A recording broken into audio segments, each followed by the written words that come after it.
noite. Todos me escutam bem? Tudo certo aí nos comentários? Bom, vamos começar rezando. Em nome do Pai, do Filho e do Espírito Santo. Amém. Pai nosso, que estais no céu, santificado seja o vosso nome. Venha a nós o vosso reino, seja feita a vossa vontade, assim na terra como no céu.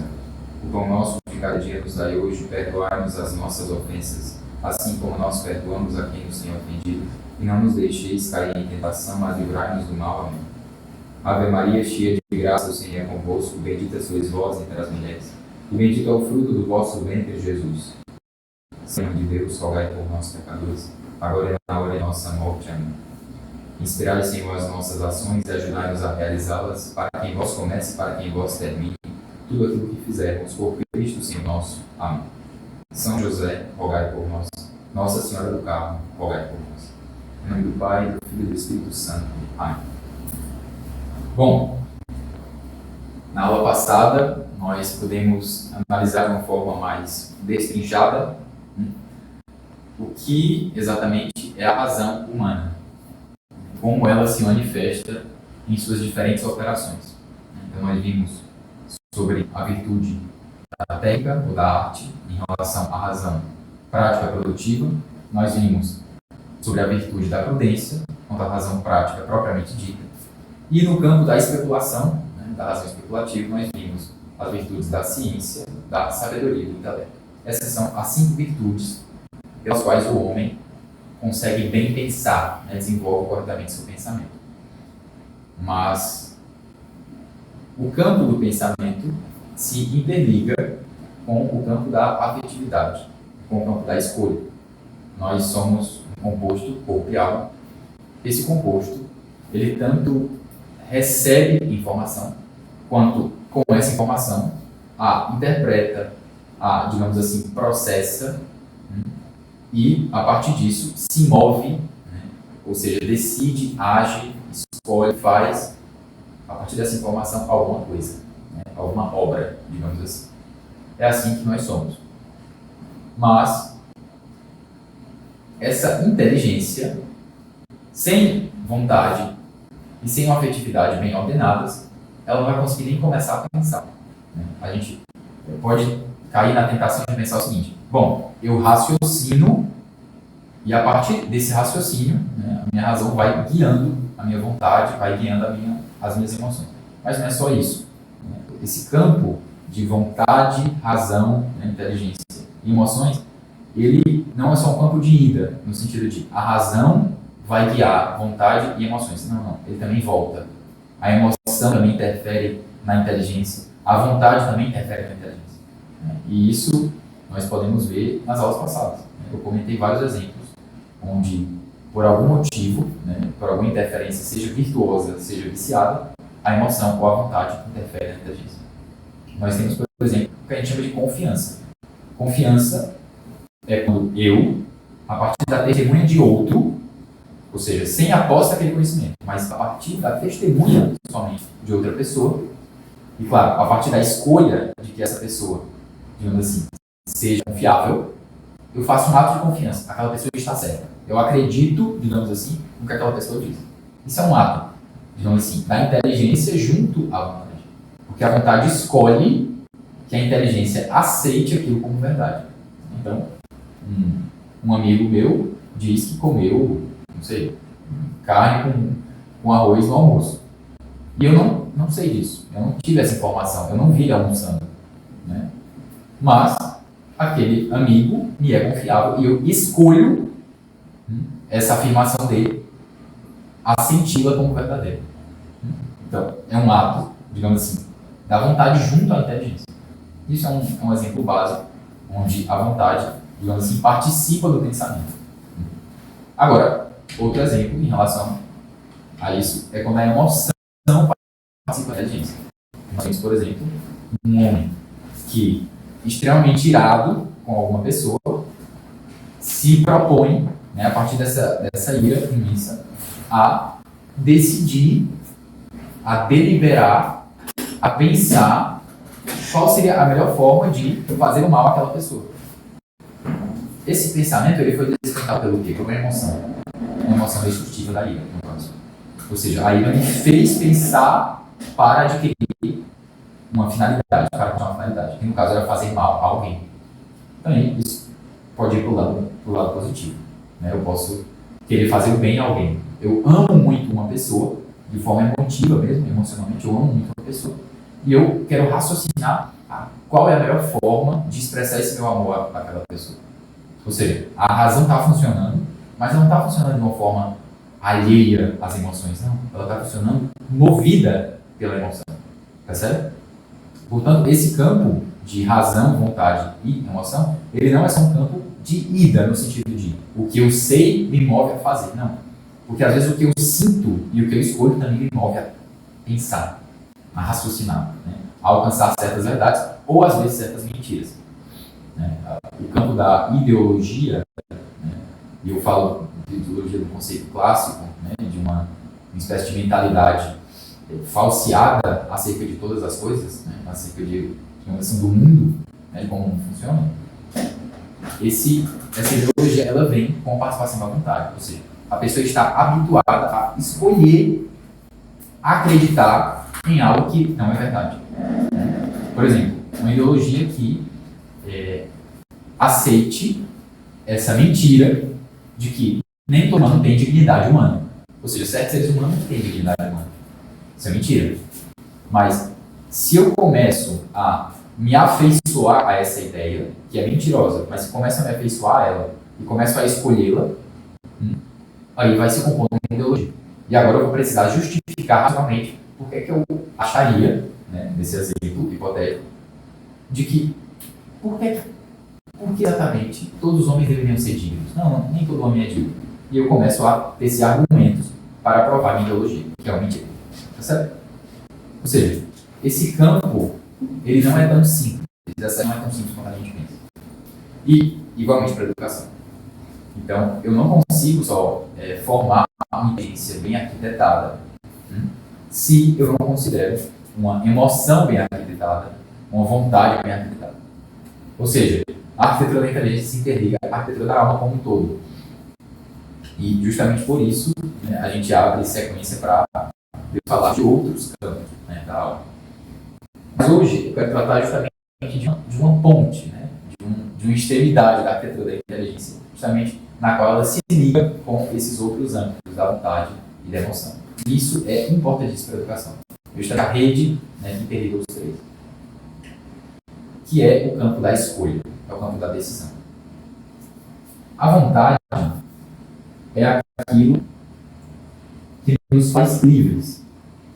O conceito de vontade, de modo aplicado a esse quadro que eu quero mostrar, seria a autodeterminação a um bem. Vontade é isso, autodeterminação a um bem. Por quê? Porque a vontade tende naturalmente ao bem. Mas esse bem, ele tem algo de liberdade. Não é qualquer bem que eu me determino automaticamente. Por exemplo, alguém me propõe fazer uma coisa boa. E às vezes eu tento me convencer de que aquilo é bom. E eu tenho liberdade para dizer sim ou para dizer não. Para aceitá-lo, assentir com a vontade, ou para rejeitá-lo. Ou seja, ainda que aquilo seja bem, o fato de ser bem não me determina. Ou seja, não me força a fazer aquilo. Percebe? Então a vontade não é só sede de bem. Não. É uma sede sim de bem, mas autodeterminada. Isto é, eu posso dizer sim ou não àquele bem.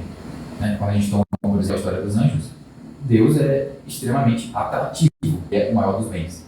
E isso era entendido por todos os anjos. Deus era o maior dos bens. Claro, não era entendido de uma forma plena e divina, porque eles tinham uma angélica apenas, né? Antes do céu, digamos. Mas Lúcifer entendia que Deus era bom, e era plenamente bom. Ele não entendia de uma forma perfeita, mas entendia de algum modo. No entanto, a vontade dele, que é uma autodeterminação ao bem, ou seja, deveria tender ao bem, não tendeu. Por quê? Porque ele tem a liberdade. Isto é, ele poderia dizer sim ou não àquele bem. Isto é, a vontade não segue automaticamente o bem, ainda que ele seja muito claro, mas ela pode rejeitá-lo, renegá-lo, como o que aconteceu. Isto é, Por que exatamente? A gente tem que estudar isso. Por que exatamente a vontade pode não seguir o bem? Bom, em Lúcifer, a coisa é outra, né? Nos anjos, nos demônios, especificamente, por que eles seguem o bem é por um ato de liberdade puro, né? Um ato extremo de liberdade. Por isso a maldade é maior. Mas, numa criança, a vontade não é totalmente desenvolvida. E ela não tem clareza exatamente de todas as coisas. E, inclusive em nós, seres humanos no geral, nós não temos uma clareza absoluta do que é o bem e do que é o mal. Essa clareza, ela nos vem de um modo mais espiritual e, bom, uma vida eterna. Mas para analisar esse todo do porquê que a vontade não segue o bem nessa vida, eu vou precisar trazer as paixões, as emoções como uma variável, que os anjos não têm. Lúcifer não tinha emoção, ele não foi guiado. Eu estava no acesso de ira e por isso rejeitei a Deus. Lúcifer não pode falar isso, mas um ser humano pode. O que não justifica o mal, continua sendo mal. Mas é um mal de um tipo específico. E por isso a gente tem que falar dessa dinâmica em torno da vontade. Bom, a vontade é aquela faculdade que escolhe, portanto, o bem a ser querido. E, bom, o querer, ele leva a um mover-se. Se eu quero determinada coisa, eu me movo àquela coisa. Eu quero escrever. Eu quero riscar o quadro. Eu quero mover minha mão. E esse que vai levar a um mover. Portanto, o mover vem, em certa medida, do querer. Mas o querer vem de onde? E aqui é a importância, né? dessa análise dinâmica interna do indivíduo. Bom, o querer, ele vem de dois juízos. O querer é a verdade. Mas eu sou livre para escolher entre certas opções. Eu sou livre para seguir alguma coisa. E que coisas são essas? Aí nós temos as outras partes da alma, que vão ser seguidas ou não. Bom, a primeira é o que a gente chama de razão. Então, a parte racional da alma, ela vai tratar de se perguntar em relação ao que deve ser feito. Qual é a melhor opção para fazer naquele momento? De novo, estou falando aqui de uma escolha frente a uma determinada ação, uma determinada coisa que eu preciso fazer, preciso efetuar. Então, a razão vai concatenando ideias, argumentos, isso vai pensando. Eu tenho essa opção e esta. Dessas três, eu prefiro esta. Mas é uma preferência emocional aqui, no campo da razão. Eu prefiro porque esta vai me dar menos desvantagens e mais vantagens. Ou seja, tem maior bem ali, eu vou poder realizar maior bem. E a razão, portanto, ela vai fazer duas operações aqui. A primeira é a deliberação. Ela vai deliberar. O que é deliberar? É justamente pôr à mesa, pôr à disposição da razão mesmo, as opções possíveis a serem feitas. Então, vou dar um exemplo, né? Eu posso ser, em relação ao estudo da matemática, um aluno dedicado, que faz o máximo de si, que dá o máximo. Eu posso ser um aluno que faz o mínimo para passar, para ter aquela nota, de modo que eu não seja reprovado. Ou eu posso ser um aluno que ignora completamente e, bom, vai ter notas baixas e baixíssimas e vai ser reprovado. Então, existe uma deliberação em relação às coisas. O quanto eu devo me esforçar na matemática?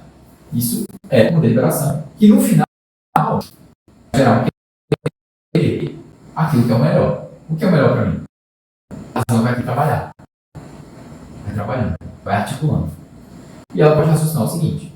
Bom, das opções eu posso ser o máximo, eu posso ser o mínimo para passar, ou eu posso ser abaixo do mínimo.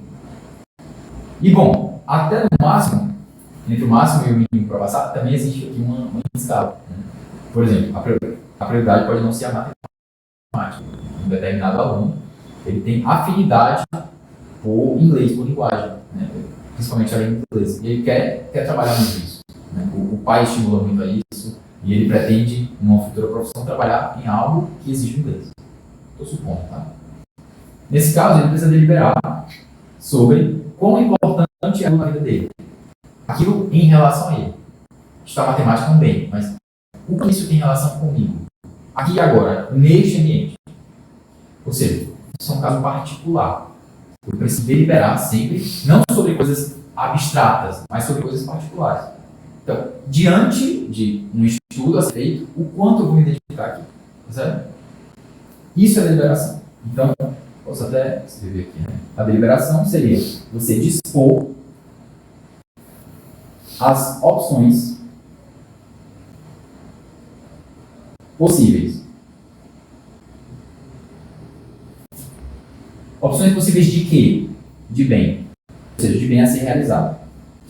E claro, esse bem está relacionado à circunstância. É um bem circunstancial. Tá? Como no caso da matemática. Eu não preciso analisar só isso. Mas eu analiso isso em relação a prioridades minhas, a quem eu sou, a minhas capacidades, a minha vocação e assim por diante. Bom, após a deliberação, ou seja, após eu dispor todas essas, eu preciso agora concatenar as ideias para pensar qual o maior bem destas opções que eu dispus. Isto é maior bem para mim, neste momento, estudar o máximo, o mínimo, abaixo do mínimo, ou entre o mínimo. Eu estou alentando aqui opções. E isso vai me levar a um juízo. Isto é, eu preciso julgar, frente às opções que eu tenho, qual é a melhor. Esse juízo não é isso, tá? Que fique dito. Ele é um ato da inteligência. A escolha é um ato, né? A escolha é um ato à vontade. Só que a nossa escolha, ela não é aleatória. Isto é, nós temos um juízo racional, nesse caso, também vai ter do outro lado, né? Mas nesse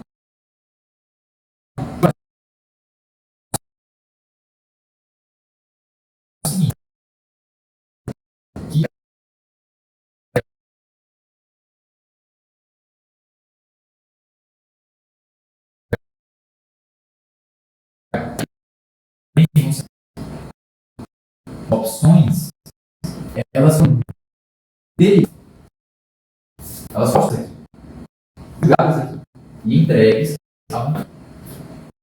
Então, bem diferentes. Né? A gente pode dar um juiz, um cargo de juiz. Esse cargo não é simplesmente escolher de forma cega, mas julgar com base na deliberação, ou seja, nas opções possíveis, qual é a melhor medida a ser tomada. Certo? O juiz, ele não é exatamente aquele que executa a sentença. É isto. Não. Ele proclama a sentença. Ele analisa as opções e pensa, este indivíduo, com base nisso que ele fez, está condenado a isso. Ele proclama essa sentença. Ou seja, ele julga que isso é o adequado a ser feito. Mas não necessariamente essa sentença proclamada pelo juiz vai ser realizada. Então, a execução é diferente do julgamento. Tá certo? A vontade é diferente do juízo. Bom, e esse juízo, como ele veio da razão, ele é um juízo racional.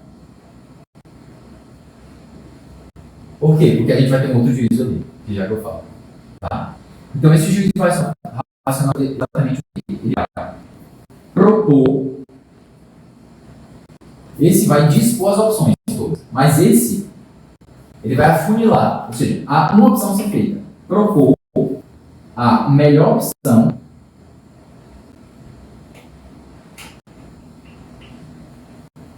com base na razão. A melhor opção com base na razão, de modo a gerar o maior bem. Qual é o maior bem possível? E eu vou raciocinar com base nisso. Entende? E, de novo, esse bem, ele não é necessariamente um bem absoluto. Tá? Ele é um bem referente àquele indivíduo. Então, exemplo. Uma pessoa é alérgica a glúten. Hoje tem muito, né? Se a pessoa é alérgica a glúten, o maior bem não é comer pão. Simplesmente vai ser comer pão. Pode ser comer qualquer outra coisa. Mas para uma pessoa que não é alérgica, aqui o maior bem já vai ser outra coisa. E pode ser comer pão. Ok? A pessoa, ela tem alguma doença, vitiligo, por exemplo, ela não pode ser exposta tanto ao sol. O maior bem não vai ser escolher um esporte que ela fique exposta ao sol.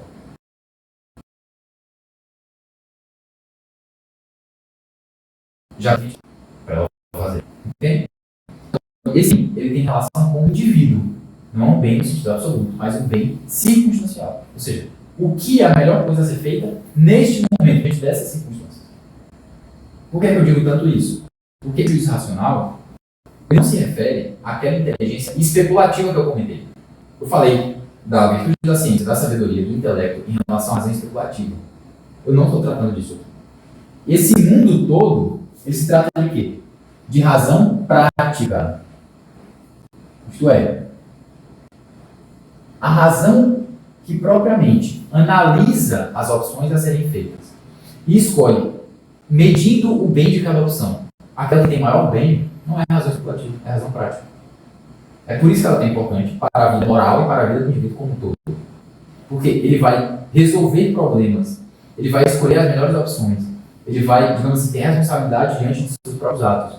Ele vai frutificar, por exemplo, numa vocação, numa profissão, num relacionamento pessoal, porque todas essas coisas não se tratam de especulação, razão especulativa. Essas coisas se tratam de prática, razão prática. Em todas essas coisas ele vai precisar deliberar. Entende? É melhor falar isso ou aquilo. É melhor fazer isto ou aquilo. E assim por diante. Eu falei várias vezes de um homem guloso, né, em relação a um sanduíche ou um hambúrguer que ele vai comer ao longo dessas horas. É melhor comer muito ou pouco, ou na medida. Isso aqui se trata de um aspecto racional. Mas é uma razão particular, uma razão prática, que também se refere à razão particular. Né? Eu falei da cogitativa, pronto. Razão prática. É disso que se refere. Quer colocar aqui, né? Se trata de questões particulares, é o mundo da razão particular. Tá? Prática e particular eu estou tomando como sendo o mesmo sentido. Mas explicando, né? A razão particular é o que a gente chamou de cogitativa nas aulas passadas. Então existe a inteligência mais especulativa e elevada, mas existe a razão particular. Então existe a razão universal, que é essa mais elevada, e a razão particular, que trata de das coisas reais que se apresentam diante de mim, dos particulares. E não só, digamos assim, de abstrações, ou seja, dos conceitos.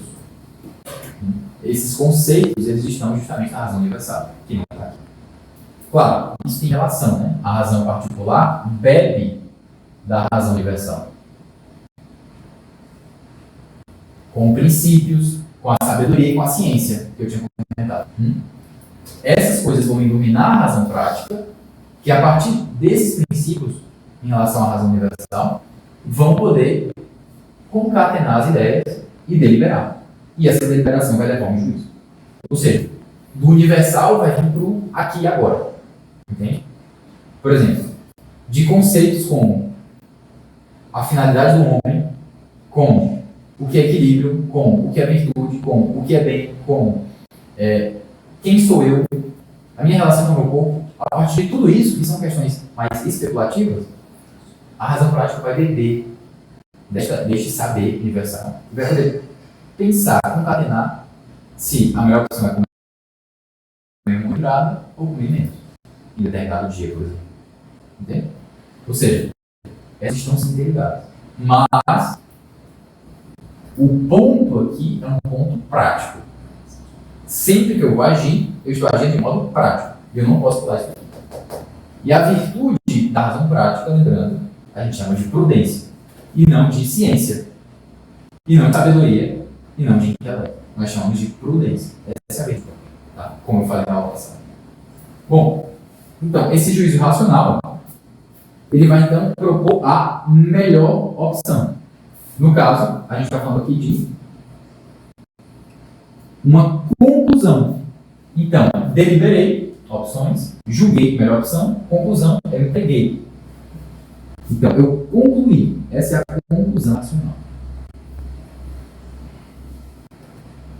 Do que seria o melhor bem a ser feito à luz da razão. Tá? Essa conclusão racional vai ser então entregue à nossa vontade. Vou ficar sabendo assim. Bom, do outro lado, nós temos algo que também faz parte da alma, não pode ser expressado, que é o mundo das emoções. Claro, essas coisas se interrelacionam. Eu posso falar daqui a pouco sobre como será essa relação. Mas elas podem discordar, né? Essa relação não é perfeitamente harmônica. Tá? O porquê disso, aí a gente vai ter que consultar o pecado original, vai ter que falar disso. Existem as feridas do pecado original. A gente tem a ferida da consciência, a ferida no irascível, que a gente chama de fraqueza, a gente tem a própria ignorância e tem a malícia da vontade. Então, digamos assim, o homem ele não é uma perfeita harmonia. Embora ele pudesse ser, mas ele não se manifesta assim nesse mundo, nessa terra, justamente por causa disso. Então é quase que como se o pecado original fosse uma explicação necessária à desarmonia que há dentro do homem. E eu vou dar o exemplo dessa desarmonia. E claro, ela não é absoluta, tá? O homem não é nem um completo caos e nem uma completa harmonia. Ele é como que uma mistura dos dois. Ele precisa ir se harmonizando com o tempo. E a gente chama isso de virtude. Mas bom, então esse todo é o campo racional. Mas existe também o campo emocional.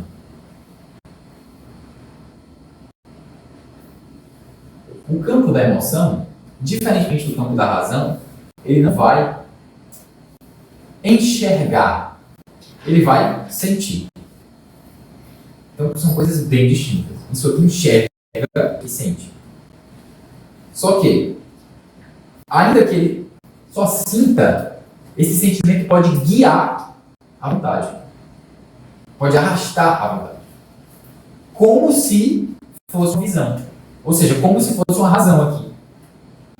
O exemplo que eu dei, né? Um homem em acesso de ira vai lá e vai concatenar ideias e escolher o melhor modo de fazer mal a alguém.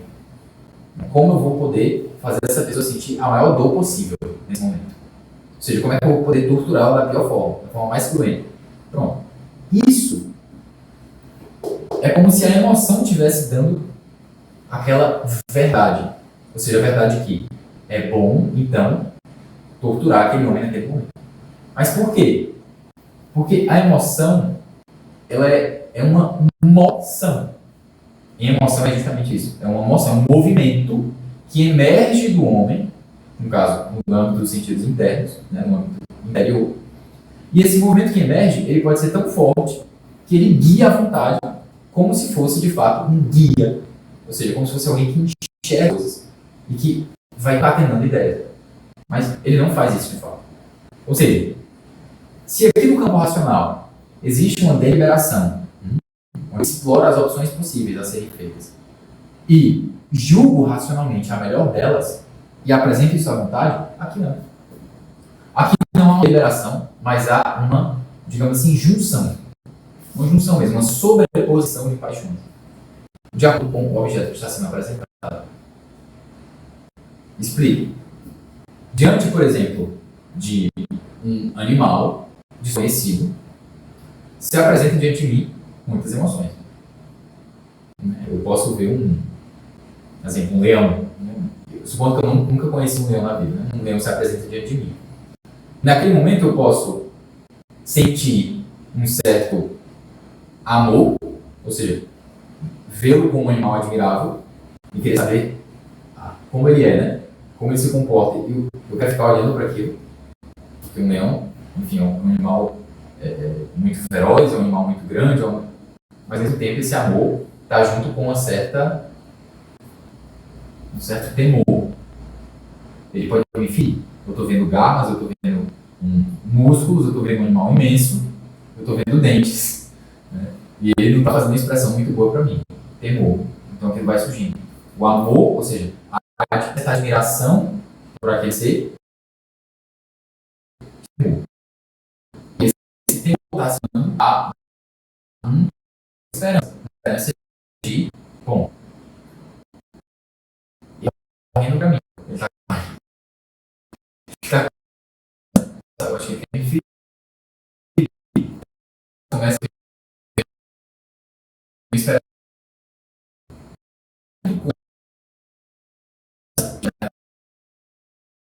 eu consigo fugir. Dá tempo de começar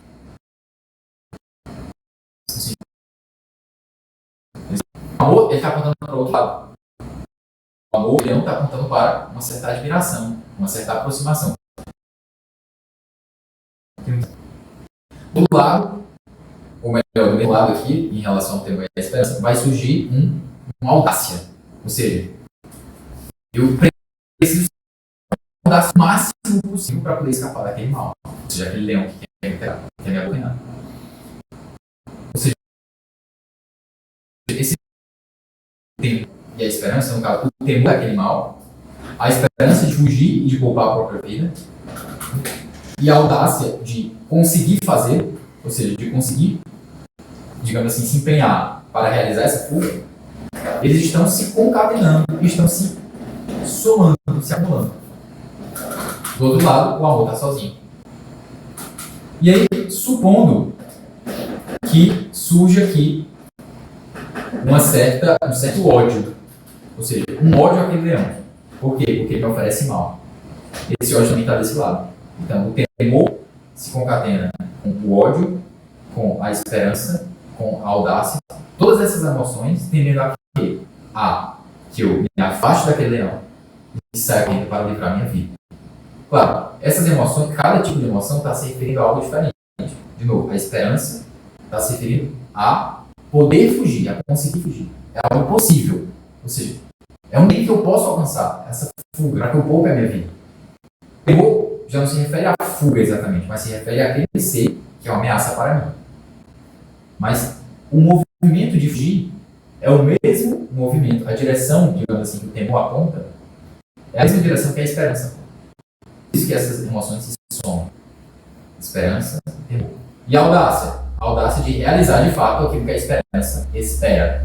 A esperança está esperando um bem, a fuga. E a audácia vai lá, então eu fujo. Para justamente superar o temor. Aquele temor queria rejeitar. Ou seja, antecipava um mal, um leão correndo atrás de mim, e uma audácia desperta também, para superar ele. Então, é assim que esses sentimentos todos se concatenam. E o ódio também, como eu comentei. E do outro lado, o amor está sozinho. Alegria. A alegria não é sentida nesse momento. A gente não fica alegre quando tem um leão correndo atrás da gente. Se eu pego, por exemplo, o desespero. Bom, até o momento, o desespero não se inflou, né? Essa parte não se inflou. Isso quando que eu consigo fazer essa fuga. No final, quando eu realizo de fato a fuga, aí tem a alegria. E essa alegria soma com esse âmbito aqui, do temor, da esperança, da audácia, do ódio, tudo isso está somado. E a alegria vai só como que coroar, né? Após a fuga vai coroar todas essas emoções, reforçando que, de fato, era para ter fugido. E do outro lado, o amor está assim. Isso vai criando um modo de ver aquele objeto. No caso do leão, como é que eu enxergo ele? Como eu interpreto ele? Como é que eu ajo diante dele? Tudo isso vai sendo como que posto a partir da sobreposição de emoções. Tá certo?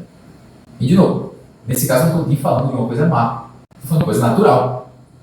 Que a razão está participando. Que a razão vai deliberar. É melhor fugir ou vai ficar? Ele é ou não uma ameaça para mim? Ele parado a 3 metros poderia não ser. Mas ele corre a 100 metros de distância, ele é, com certeza. Ou seja, tem uma deliberação aqui. E o mundo racional está se concatenando da emoção. Então perceba, as emoções, elas vão também nos guiando em nossas ações. A partir justamente da aglutinação, ou seja, dessa concatenação, esse acúmulo de uma força emocional. Ou seja, de várias emoções que se juntam e me dão um ímpeto de agir ou de não agir. Exatamente o contrário desse cenário da fuga de um leão é o cenário de um homem extremamente cansado, extremamente preguiçoso também, que está no seu sofá em um dia de chuva, numa segunda-feira, que era para ele ir ao trabalho, e ele está raciocinando, está deliberando. É porque eu vou ao trabalho. o chefe pode me demitir. Outra coisa, uma incompetência. Você não querer trabalhar na segunda-feira sem um motivo grave.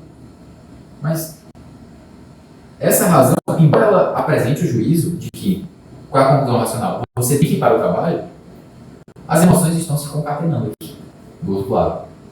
De novo, é preguiçoso, e a preguiça se refere a um vício também emocional. Então, ele vai ter temor pelo quê? Vai ficar o dia todo no trabalho. Ele vai temendo isso, vai temendo o cansaço que vai vir no final do dia. Uma tristeza, por quê? O chefe já está me cobrando aqui no celular, está me ligando, querendo saber onde é que eu estou. E uma tristeza de outro dia de trabalho, outro dia de trabalho. Um ódio ok, ao próprio trabalho. Não é exatamente ao chefe, mas ao próprio trabalho. Então, temor, tristeza, ódio, uma esperança de quê? De conseguir fugir. Eu posso mentir, e mentindo sobre uma doença, por exemplo, eu consigo uma atestado em qualquer canto. E a partir daí eu não vou para o trabalho. Eu fico aqui, deitado no meu sofá, contável. A esperança de conseguir mentir e convencer o chefe está junto à tristeza em relação ao trabalho, está junto ao ódio do trabalho, está junto ao temor de trabalhar e de estar bem cansado no dia. Percebe? Essas coisas vão se somando. E isso se soma, por exemplo, à alegria de estar lá no sofá, bem tranquilo, bem esticado. Se junta ao amor ao próprio corpo e ao próprio conforto, à própria satisfação, ao próprio prazer. Ou seja, está tendo uma aglutinação de emoções que vão criando uma espécie de juízo emocional. É como se as emoções estivessem pensando. De novo, é como se as emoções estivessem pensando. Elas não pensam. Pensam aqui. Mas o sentir exerce uma pressão sobre a vontade. E a essa pressão nós damos o nome de juízo passional. Olha que interessante. É como se fosse, tá? Imaginemos um cabo de guerra um pouco diferente. Onde, em vez de uma corda só, né, onde uma pessoa puxa de um lado e outra pessoa do outro, nós temos emoções e cada tipo de emoção vai puxar para a sua direção. Só que essas emoções elas vão se somando, como eu falei, elas vão se aglutinando. Então, por exemplo, o que eu falei do leão, né, vou colocar só a primeira letra da página. Tá? Nós temos aqui o temor de fugir, o temor de ficar ali em relação ao leão que se aproxima. Nós temos a esperança de fugir e conseguir se livrar daquele perigo. Nós temos um ódio em relação ao mal, que é a morte, um ódio da morte. O Deus não quer morrer. Nós temos esperança, nós temos a audácia em relação a, digamos assim, eu preciso enfiar todas as minhas forças para conseguir fugir e realizar aquela fuga que a esperança espera. Essas quatro paixões estão puxando para esse lado aqui, ó. Percebe? Essa é a direção que essas paixões puxam. Ou seja, a direção da fuga. Não estou falando de direção física, tá? Nesse caso também é física, porque está sendo proposta a fuga. Eu estou falando de uma direção psicológica, ou seja, dentro de mim. O que devo fazer? Isso é uma direção, entende? Indo para o homem preguiçoso, de ficar no sofá, as paixões estão apontando para uma direção. Não é uma direção no sentido físico, geográfico da coisa, mas sim na direção de eu devo ficar no sofá, porque as emoções estão apontando. Entende? Então, nesse caso, a esperança, a audácia, o temor e o ódio estão apontando para a fuga do leão. Ou assim, a audácia, a ódio. Do outro lado, o amor aponta para mas ele é tão admirável, né? Olha que ele é impressionante. Deixa eu saber como é que ele é, com certa curiosidade ali. Tá, mas esse ímpeto é muito menor. Vou colocar aqui uma setinha bem pequena, não sei se dá para ver na gravação. Mas ele é muito menor do que esse ímpeto. E, portanto, a opção de ficar para a conclusão da emoção, ela vai ser desprezada em relação à opção de fugir. Percebe? Olha que interessante. É quase que um pensamento. Isso é extremamente complexo, assim. É quase que um pensamento. Porque tudo vai se concatenando, mas não ideias, como era aqui, não opções e razões de ser, não, mas emoções simplesmente. E essa concatenação vai gerando uma complexidade que aponta para uma direção. Uma complexidade de emoções que se aglutinam, que competem, e essa competição vai gerar uma conclusão racional, perdão, uma conclusão emocional. E no caso, essa conclusão, fugir, é justamente o juízo, o que a gente chama de juízo emocional. Então, esse juízo emocional vai entregar a conclusão. Ou seja, o que foi concluído desse juízo? Foi concluído que eu devo fugir, segundo as emoções, tá? Então, isso é uma conclusão emocional.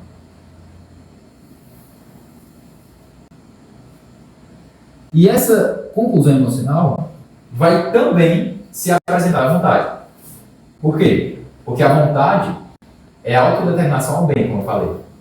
Mas o bem vai ser proposto pelas emoções e pela razão. E esses bens propostos vão ser apresentados à vontade. Que, internamente, num ato volitivo interno, vai poder escolher livremente ou um ou outro.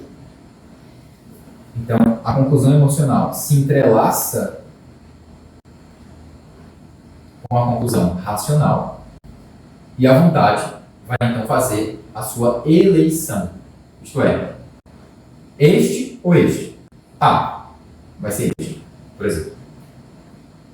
Nesse caso, no caso do leão, onde a pessoa raciocinou que deve fugir e a pessoa sentiu que deve fugir, a vontade não vai ter uma concorrência aqui nas opções.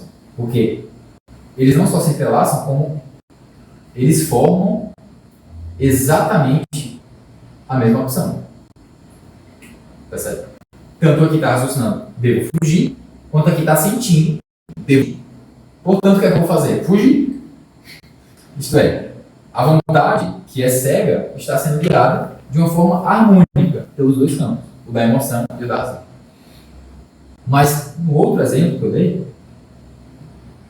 que em relação a ficar no sofá ou ir trabalhar, aí não. Aí nós temos opções distintas, que se entrelaçam, mas nesse caso se opõem. A razão, pondo que devo ir para o trabalho, e a emoção, pondo que não devo ir para o trabalho. Percebe?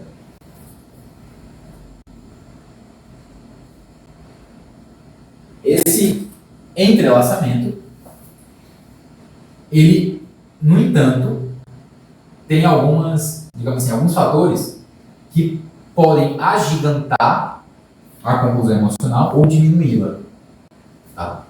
E aí nós temos, por exemplo, a personalidade do indivíduo, nós temos certas virtudes que ele pode ou não ter, nós temos um equilíbrio emocional, por exemplo, um transtorno psicológico pode atrapalhar isso aqui, essa conclusão emocional, para ela, digamos assim, parecer muito maior e muito mais importante do que a conclusão racional na hora da decisão.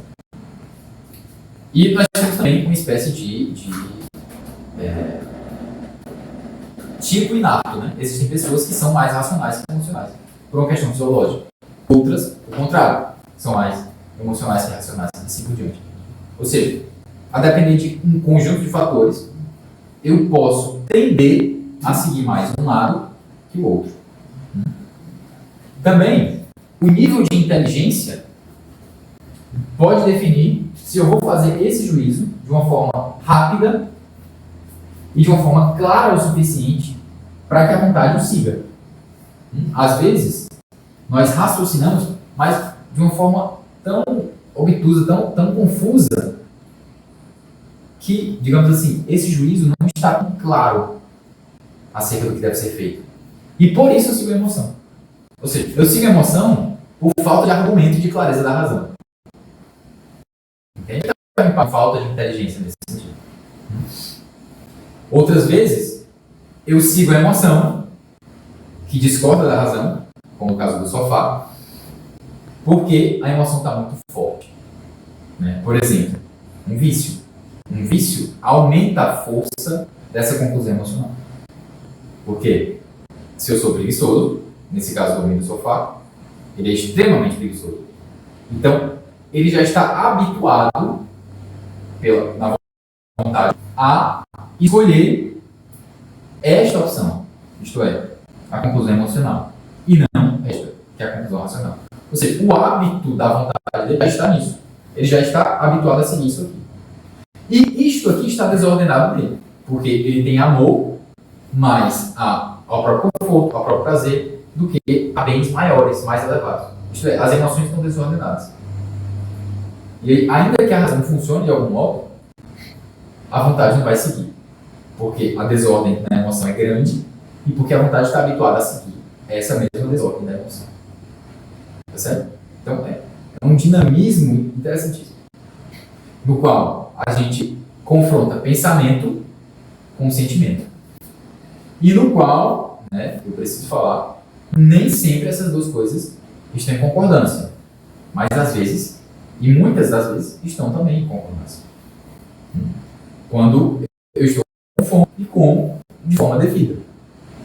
A emoção está apontando uma coisa, a razão também. Então, a vontade escolhe o certo. Quando eu estou com medo, diante de um mal, aquilo de fato é um mal, e raciocínio, aquilo é um mal e devo fugir. E eu fujo. Ou o contrário, quando é um mal superável, e eu enfrento, porque eu senti que devo enfrentar, e porque eu pensei que devo enfrentar. Essas duas coisas se somam. A vontade pode livremente escolher aquela opção, que foi concluída pela razão e pelo sentimento. Tá certo? Então, essas coisas também se concatenam. E isso aqui não é sempre mal. E, na verdade, na sequência das aulas, a gente vai precisar vencer justamente isso. Que a emoção, ela não é mal de modo algum. Se ordenada. Se ordenada, ela é bem. Já disse Aristóteles que as paixões aperfeiçoam o ato. Isto é, se um homem prega com razão e emoção, geralmente ele prega melhor do que se um homem prega só com razão. Se um homem corre diante de um mal só com razão, mas não sente nenhum terror diante daquilo, ele vai correr um pouco mais de forma mais fria, digamos assim, com menos emoção. E aquilo vai impactar na corrida. Se um homem, por exemplo, sabe que deve ganhar, mas não tem aquela gana, ou seja, aquele sentimento próprio para ganhar, é como se essa tentativa de vitória fosse apática. Então, de algum modo, as paixões aperfeiçoam-se no ato, porque elas ajudam a razão, quando essas duas estão juntas, estão em harmonia, a fazer um ato de vontade mais forte, mais vigoroso, em todo sentido. Seja para uma alimentação adequada, uma coisa simples e básica, seja para, por exemplo, o martírio, que é o ato nobilíssimo da vida humana. É sério? Então, nesses dois atos, quando essas duas coisas concordam, aquele ato é ainda mais nobre, ele é ainda mais vigoroso, ele tem ainda mais brilho, entende? Ele é ainda mais glorioso. E, na verdade, quando a gente vai para, por exemplo, a vida dos santos, é isso que é vivido. Isto é, alguém que teve as emoções transformadas de tal modo que a vontade pode livremente escolher aquilo que os dois âmbitos do ser humano apontam. O bem. Então, como a ordem está nos dois âmbitos, tanto na razão quanto na emoção, nesse caso, ou seja, o homem virtuoso, o homem transformado, o bem é apontado à vontade que livremente o aceita, o assente. E tudo isso traz paz. Ou seja, tudo isso pacifica o homem. Por quê? Porque em vez dessas coisas estarem em desarmonia, elas estão em profunda harmonia. Isso é, digamos assim, o que a gente quer vencer na educação. Ou um dos pontos que nós queremos vencer. E a isso se propõe também a arquitetura da inteligência. Mas, de novo, essa inteligência não é absolutamente apenas a inteligência universal do seu filho aprender ciências. Mas sim, essa inteligência universal aliada a uma razão prática bem desenvolvida que vai poder deliberar corretamente sobre os bens a serem feitos. desse julgar qual o melhor bem e então apresentar a vontade. Então, esse percurso todo, ele cabe ao âmbito, digamos assim, intelectual prático. Esse percurso todo, ele cabe ao âmbito afetivo. E tudo isso vai ordenar o âmbito volitivo, ou seja, o âmbito da nossa vontade. Bom, de que modo, né, ou, digamos assim, dê-me alguns apontamentos de como é que isso poderia ser feito, né? Bom, um deles é o que eu falei na aula retrasada sobre as artes mecânicas. Então, a arte mecânica, ela vai desenvolver isto, necessariamente, e a depender da arte mecânica, ela pode desenvolver isto de uma forma mais aguda ou menos. Por exemplo, quando a gente toma uma luta com arte marcial, a arte marcial não se trata apenas de emoção. Eu não estou só controlando o meu temor para que eu não me medo de forma tão elevada a fugir da luta e para que eu não tenha audácia de forma tão elevada para matar o meu oponente, que na verdade é só uma arte marcial. Ou seja, eu estou imitando a guerra e não fazendo a guerra de fato. Não é só um âmbito aqui, mas eu também estou relacionando o tempo todo, deliberando sobre qual é o melhor a ser feito. Ou seja, eu analiso, digamos assim, o olho do oponente, para onde ele está olhando, qual o movimento que ele está fazendo com o corpo, a postura dele, o que é que ele está pensando. E eu vou tentando, através da expressão facial ou corporal como um todo, e deduzindo e deliberando ele. Tá, diante do que ele está apresentando, o que eu devo fazer? Eu devo avançar, eu devo recuar? Eu devo avançar de que modo? E tudo isso vai gerando deliberações constantes e quase instantâneas. Razão prática, percebe? Razão prática o tempo todo. É como se fosse bombardeando a minha razão prática de você tem que resolver isso agora. Aqui e agora. Nessa circunstância. Nesse movimento. Ou seja, é uma escola de razão prática. É uma escola de inteligência artificial. Não é só uma escola de corpo, entende? É uma escola de inteligência. E ao mesmo tempo, eu estou tendo que controlar as minhas emoções. Porque eu não posso ter tanto medo assim daquilo. Eu tenho que regrar o meu medo. Eu tenho que regrar o meu ódio. Exemplo. Pega um aluno aqui da escola mais velha, falando com a Colégio de Fortaleza, né? A gente tem kickball para os alunos mais velhos. O aluno leva um murro na cara. Isso é possível. Né? Claro, um murro, mas ele leva um murro. Ele apanha. O que ele pode fazer? Ele tem ódio disso, é óbvio. É aquilo que causa dor também. Mas ele não pode deixar que a ira se desperte a tal ponto de que tudo isso se segue e ele querer eliminar aquele inimigo, que é na verdade o colega dele de sala. Entende? Ou seja, é uma escola de isso aqui é importante e você tem que sentir as emoções de uma forma devida, mas de uma forma devida e ordenada. Como eu falei. E portanto você vai tendo que controlar esse cabo de guerra a partir da razão. E você vai raciocinando devidamente para que você delibere aquilo que deve ser feito. Isso vai levar a juízos racionais instantâneos, praticamente, na hora da luta, né? A gente está falando de pouquíssimos lapsos de tempo. E tudo isso vai levar a conclusões racionais, o tempo todo. Junto a conclusões emocionais que vão precisar ser controladas. E a vontade vai estar o tempo todo exposta a isso aqui, que vai mudar, pode mudar a qualquer momento. Porque em um segundo eu estou vencendo a luta, no outro segundo eu levei um murro, no outro segundo já estou com o segundo inimigo. Então, são variáveis. É uma, digamos assim, é um frenesi, né, digamos assim, no momento, que me leva o tempo todo a ficar comparando estas duas conclusões, a racional e a emocional. E isso dá um indivíduo que de fato reflete junto à gramática lá das teorias, né, junto à, digamos assim, uma filosofia aplicada, junto a ciências que são trabalhadas de um modo ordenado, né, e não de um modo endeusado, né, digamos assim. Quando a gente junta toda essa ordem, na realidade, no ensino da criança, ela vai podendo conhecer a ela mesma. E nesse conhecimento ela vai poder saber, então isto é algo racional, é o que está sendo apresentado racionalmente. Mas isto aqui que está dentro de mim, de querer, por exemplo, eliminar aquele inimigo, não, isso aqui é algo que está sendo me apresentado de forma emocional. E aquela criança vai aprendendo a lidar com isso. Uma luta, e ela vai poder pegar isso da luta, esse aprendizado na luta, na arte marcial, e levar para a vida.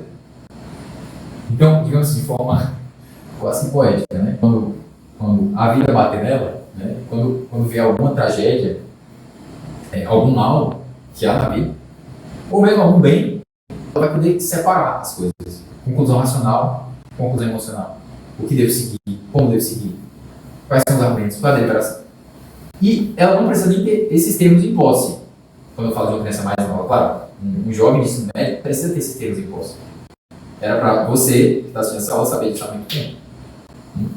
Mas eu não falo nem de um jovem de ensino médio, eu estou falando aqui de uma criança mesmo. Ela não tem essas palavras exatamente, esse entendimento todo, de uma forma teórica.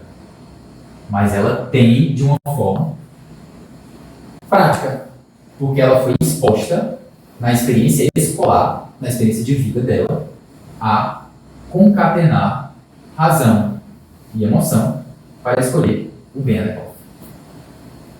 É assim que se interliga o ser humano nesse todo, que é vontade, que é inteligência e que é emoção. Vamos às dúvidas.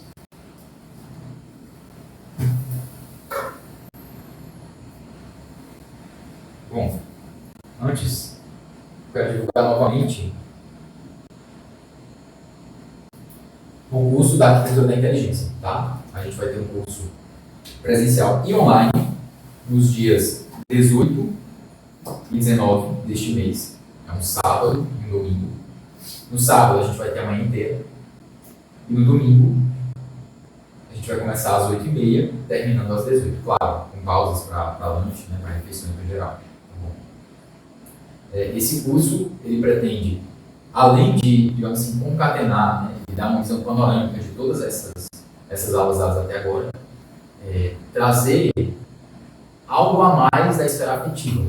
O diretor do nosso colégio e eu vamos juntos expor como a arquitetura da inteligência não pode também ser algo ilhado, algo isolado, alheio ao restante da alma, como eu expus aqui. Mas isso de uma forma um pouco mais profunda. Né? A gente vai destrinchar as paixões da alma, vai destrinchar certos vícios, certas doenças, e vai tratar de questões até mais práticas, né? Com muitos exemplos, para que a gente possa entender exatamente como funciona esse dinamismo anímico pelo qual a alma escolhe o bem, sim, guiada pela verdade, mas não é só verdade intelectual e bem da vontade, mas todo esse mundo, né, dos afetos, das emoções, que nos interferem e muito. E mais ainda no jovem e na criança. A criança e o jovem, por ele ainda estar em formação, né, até no sentido fisiológico da coisa, né, neuronal, mas também no sentido intelectual, ele, por ter menos acesso, por ter menos agudeza racional, ele vai entender mais a seguir isso aqui. Ok, eu posso educar isso aqui, com cultura, por exemplo. Então, tudo isso vai ser trabalhado, né, em certo modo, nesse curso da Arquitetura da Inteligência. Tá? Muito importante que participe. De novo, o curso é presencial e online. Bom, sobre link de inscrição e todo o resto que a equipe de comunicação já esteja dispondo aí no vídeo. Tá?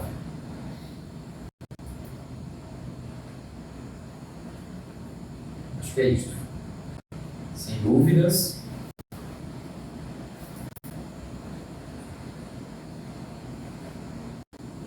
Pronto. Sem perguntas. Vamos terminar a live com uma oração.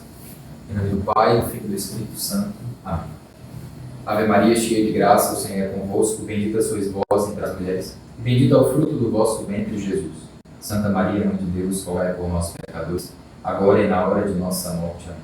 Santo anjo do Senhor, meu zeloso guardador, se a ti me confio a piedade divina, sempre me rege, me guarda, me governa e me ilumina. Amém. São José, rogai por nós. Nossa Senhora do Carmo, rogai por nós. Em nome do Pai, do Filho e do Espírito Santo. Amém. Boa noite a todos. Deus abençoe.